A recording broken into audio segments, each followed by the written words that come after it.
Hello મિત્રો, આગળના વિડીયોમાં આપણે ગરદનનો દુખાવો એટલે કે સર્વાઇકલનો પેન કેવી રીતે થાય છે એના વિશે જાણ્યું.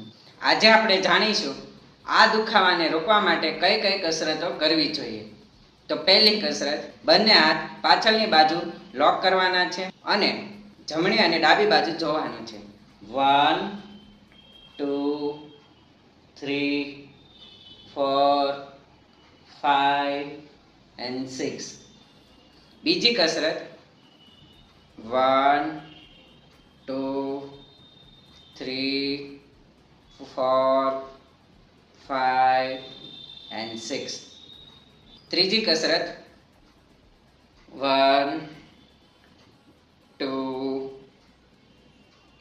3 4 and 5. ચોથી કસરત, 1 2 3 4 5.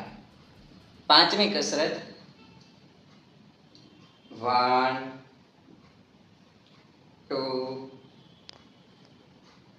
3 4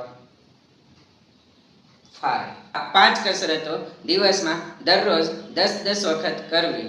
તેમ છતાં પણ તમને કોઈ ફરક નથી પડતો તો આજે જ અમારો સંપર્ક કરો. Thank you.